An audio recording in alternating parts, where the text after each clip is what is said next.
안녕하세요. 국가대표 빈 에스테틱 강남본점의 이현숙입니다. 오늘은 장골릉 후면에 있는 허리 쪽이죠. 장골릉을 이완시키는 방법을 한번 보여드리도록 하겠습니다. 장골릉은 사실 골반을 형성하는 부위이기 때문에 골반 안정화에 집중되어 있는 부위라고 보시면 됩니다. 골반 안정화뿐만 아니라 허리의 통증을 일으킬 수 있는 부분이죠. 척추가 유착이 심해지고 그리고 단축이 심해지시는 분들은 이 장골릉 사이가 굉장히 좁아져 있는 경우가 많습니다. 그래서 이 장골릉 부위를 좀 늘려주시고 이완을 시켜주셔야만이 골반의 움직임도 자유로워지고 편안함을 유지를 하실 수가 있습니다. 그래서 허리가 아프시다든지 하체에 무게감 그리고 하체에 불편함이 있으신 분들은 꼭 장골릉을 이완시키는 동작들을 한번 넣어 주십시오. 그러면 받으시는 분들도 편안함을 느끼실 거고 큰 힘을 들이지 않고서도 효과를 보실 수 있는 테크닉이라 볼 수 있습니다. 장골릉은 상체와 하체를 연결하는 골반대에 있는 부위이기 때문에 사실 척추 기립근과 엉덩이 근육 특히 대둔근이죠. 그리고 광배근이라고 등을 형성하는 큰 근육이 있습니다. 그 근육이 결국에는 장골릉까지 부착이 되어 있기 때문에 사실 이런 근육들의 문제점들도 장골릉에 영향을 줄 수도 있고 장골릉의 문제가 바로 이 근육들과도 연관성이 많다라고 보면 됩니다. 그래서 이 장골릉을 충분히 늘려주시게 되면 아까 말씀드렸던 둔근의 문제, 그리고 척추 기립기의 문제, 그리고 허리의 문제, 그리고 광배근, 결국에는 팔하고 연결되어 있죠. 그 부분까지도 컨트롤을 할 수 있다고 보시면 되겠습니다.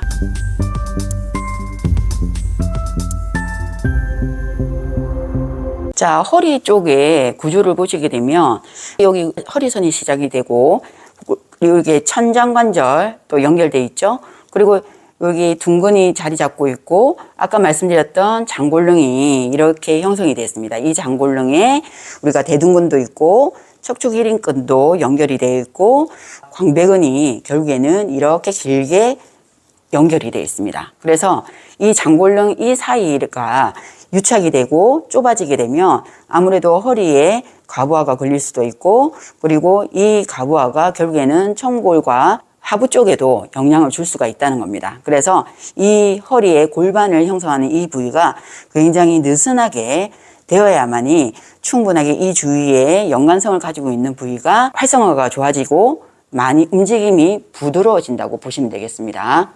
이 부위를 제가 테크닉을 들어가도록 하겠습니다. 역시 제가 이번에도 척부를 사용할 거고요. 그리고 나중에는 팔꿈치 뼈를 사용할 겁니다. 그렇다고 해서 팔꿈치 뼈를 누르거나 압박을 하거나 짓누르는 테크닉이 아닙니다.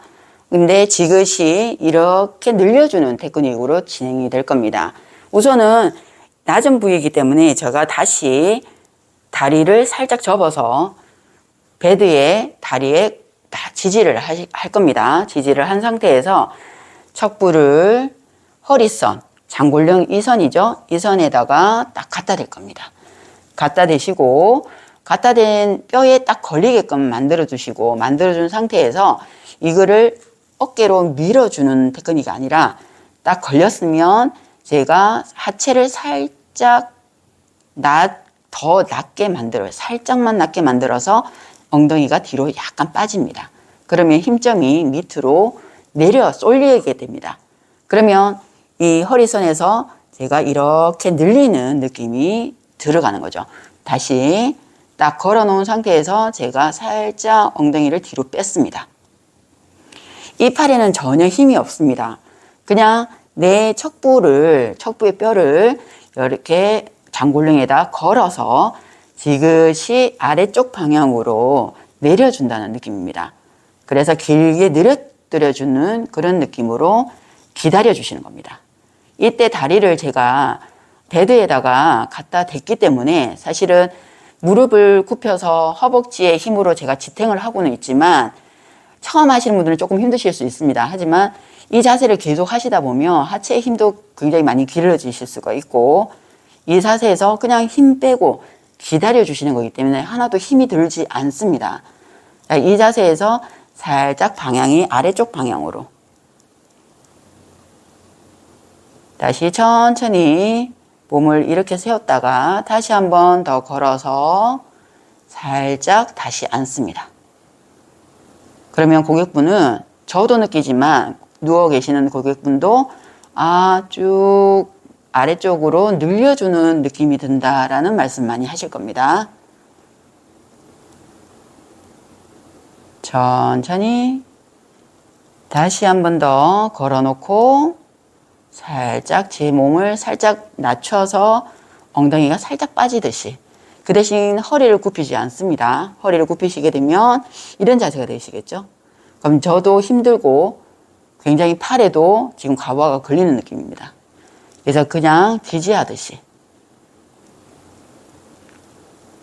살짝 10초 정도 있었으면 살짝 천천히 빼주시고, 이 선을 다시 팔꿈치를 가지고 제가 압박을 누르는 게 아니고 찍는 것도 아닙니다. 살짝 장골릉에다가 딱 갖다 댑니다. 갖다 대시고 이번에도 마찬가지입니다. 팔에는 전혀 힘이 들어가지 않고 살짝 엉덩이가 빠지듯이 천천히 한 1에서 10까지 한번 셌다면 그 장골능 선을 따라서 살짝 이동하고 다시 체중 방향이 아래쪽으로 가도록 살짝 다시 움직이고 잡아놓고 늘려주고 천천히 잡았다가 늘려주고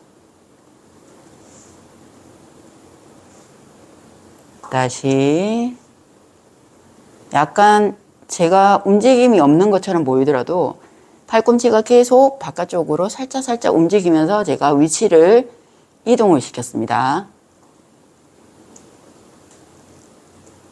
잡고 쭉 늘려주듯이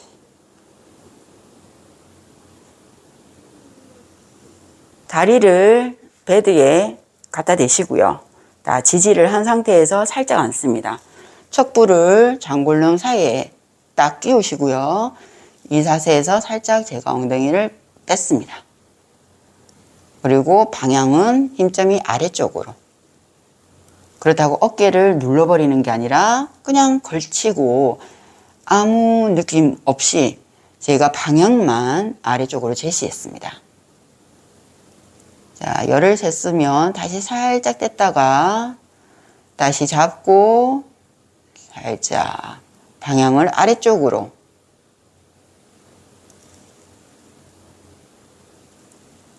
다시 풀고 걸고 살짝 엉덩이를 빼서 힘점을 아래쪽으로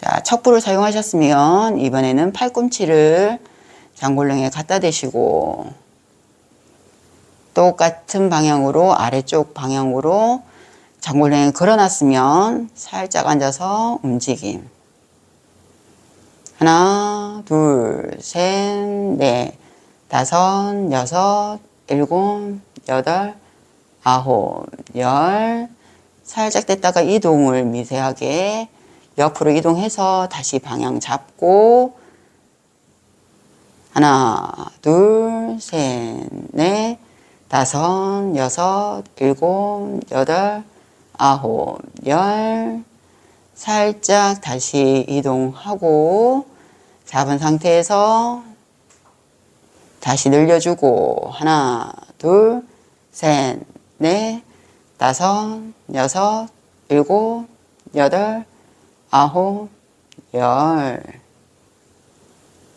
하고 충분히 늘렸으면 아주 살짝 제자리 들어오면 됩니다. 네, 오늘은 장골릉의 이완 마사지를 한번 보여드렸습니다. 사실 이 테크닉은 움직임이 굉장히 작고 미세한 움직임입니다.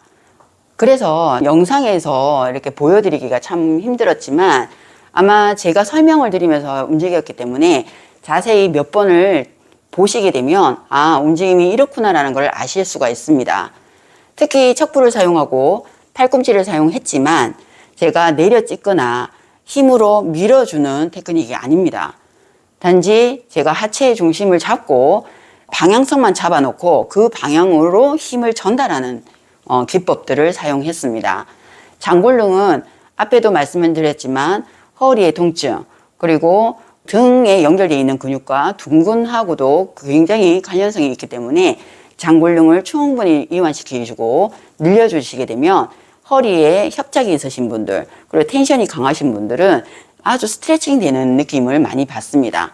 그런 부드러운 자극을 통해서도 충분히 이완을 시킬 수 있기 때문에 이런 테크닉을 반복적으로 연습을 하셔가지고 자세를 정확하게 하시게 되면 충분히 효과를 보실 수가 있을 겁니다.